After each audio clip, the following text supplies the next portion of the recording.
In today's video, we're going to be talking about the two conversion lenses for the Fujifilm X100 series.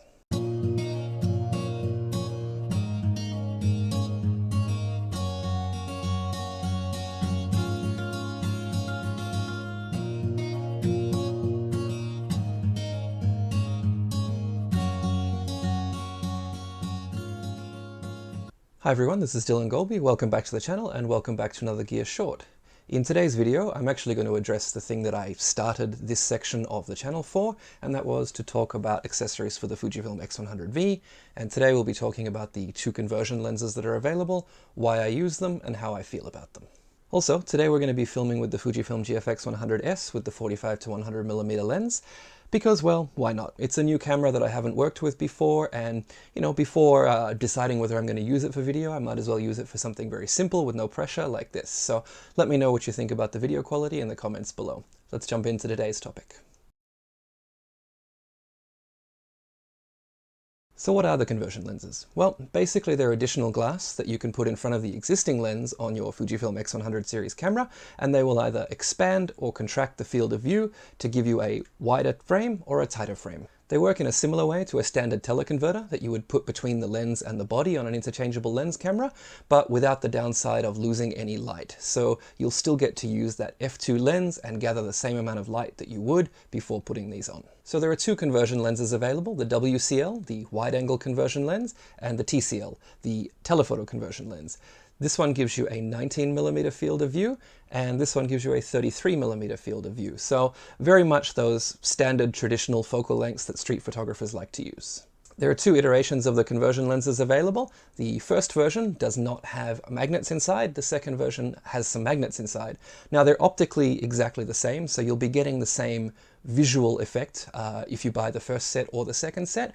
But if you own an X100F or an X100V, you can actually screw these on and the magnets will quickly communicate with the body, telling it which one of the lenses is attached, and the body will automatically apply some image corrections to just make sure that you get the best out of the conversion lens.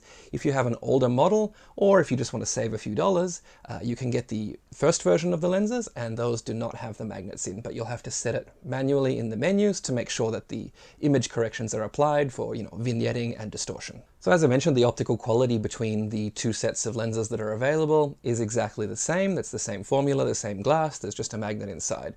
But I'm not really going to talk too much about the optical quality today because honestly, they're really good. And I think even pixel peepers wouldn't be able to note the difference between the lens that's on the X100 series and having one of these two lenses attached in terms of sharpness, detail, all that sort of thing. There's really not much of a difference. They're absolutely excellent lenses, so that's not really something that crosses my mind when I use them.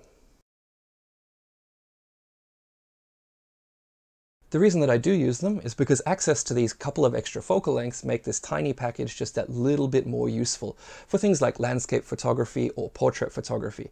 It just gives that extra little bit of flexibility to the X100 series cameras. I guess the thing that a lot of people would ask is the X100 is not a cheap camera and the conversion lenses are also not cheap, so why choose this over something like, say, the X Pro series with a couple of the f2 primes, or maybe even something like an X-T30 with a couple of those x2 primes? You're probably going to get a slightly richer feature set, maybe some faster autofocus in the case of, say, the X-T30 or the X Pro 3, and you'll be spending not that much more money, or if you go for a second-hand market, you might even be spending less. So why go for the X100 series? And for me, I guess it just comes down to the fact that I really love working with the X100 camera. It's the one camera that I think just makes me want to pick it up and go make pictures. It's the one that's always on my wrist. It's not too heavy, it's not too large. It's never a cumbersome thing to have with you, which is, I think, one of the things that I really disliked about the X Pro series. Now, they're great cameras, don't get me wrong, but I never enjoyed using them. So for me, this is the camera that I enjoy using, and the two conversion lenses give you that extra bit of flexibility that the 23mm doesn't offer. So for me, this small kit, the X100V, the two conversion lenses, the Haida M7 filter kit, and my Jitso traveler tripod give me a really small kit that I know I can walk out of the door with and not really want for much else when I'm going on a simple travel shoot or out for some street photography, or even just for a quick portrait shoot. So as you can see, the WCL fits nicely on the front of the camera and doesn't expand the overall package too much. It takes the focal length of 23mm out to a slightly wider field of view of 19mm, and while that might not seem so much on paper, and initially you might think, is it really worth it? When it comes to wide-angle lenses, every millimeter counts, and it does make more of a difference than you might initially expect. For me, out of the two conversion lenses, the WCL gets a little bit more use than the TCL, and that's, I think, to do with where I shoot and the style I shoot in. I spend a lot of time in the tight alleyways of Seoul, and so having that little bit of extra field of view allows me to get a little bit more in, or even get a little bit closer to my subject while still leaving a bit of the background in there. I find this slightly shorter focal length really useful for exaggerating leading lines and being able to include a little bit more foreground in the frame as well. Now typically I like to use a slightly wider focal length for things like that, something more like 16mm, 12mm, or 10mm. But I understand that, this isn't really the camera for that, and Fujifilm is really going for something that's more of a street photography oriented camera. And also that if you were to make something like a 12mm converter for this, aside from it probably being quite optically difficult to do, it would have been a lot larger and wouldn't really work for this small package.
Of the two conversion lenses, the TCL is definitely my least used, and I would say that even out of all the three focal lengths, it's my least used. But it's still a very useful focal length, and so it does find a place in my bag. It's great for when you need that extra little bit of reach, or maybe when you want to make a slightly more flattering portrait in a pinch. Again, just like with the WCL, going from 23 to 33mm might not seem like a lot on paper, but when you actually get in the field and start using it, it can make all the difference. The only thing that might detract from the TCL is its size. Honestly, when I first saw this bulbous front element, I kind of laughed to myself and thought this really doesn't work, but I'm more of a utilitarian type of photographer, so if it gets the job done, I will still use a tool that maybe doesn't look quite right. However, if you're interested in, say, the aesthetics of this camera, having it look sleek and nice and small and keep out of the way, then maybe the TCL is not for you, but for me, I really enjoy using it. Aesthetics aside, however, the larger front element does mean that there is a larger filter thread on this. So with the inbuilt 23mm lens or with the WCL, you have the same filter size of 49mm, but you do step all the way up to 62mm with the TCL. So if you're going to be using filters, it does mean that either you're going to have to carry two sizes of filters or step-up rings.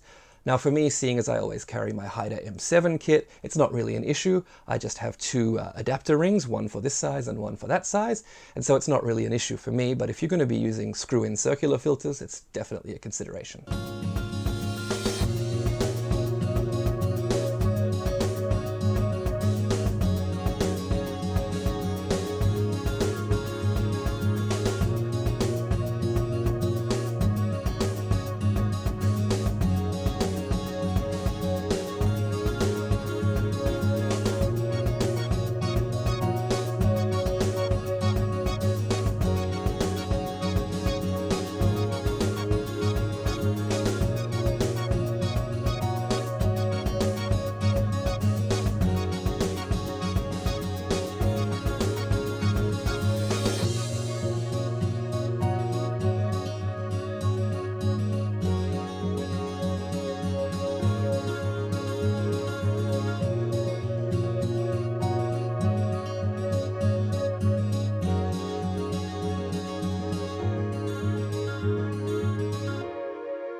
So the optical quality is great and the focal lengths are really useful, but there are a couple of downsides to these conversion lenses. And I think the first one is they can be a little finicky to get on. So I'm going to give this a try real time here.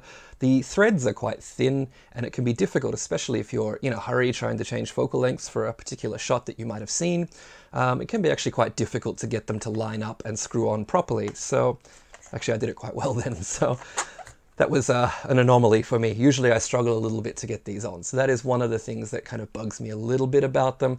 I don't know if it's possible to sort of improve that thread or whether Fujifilm has sort of done the best they can, but it is kind of annoying at times. The second, of course, is the price. Now, as with all Fujifilm accessories, they're not cheap. And I believe these retail at a few $100s, maybe $400 each.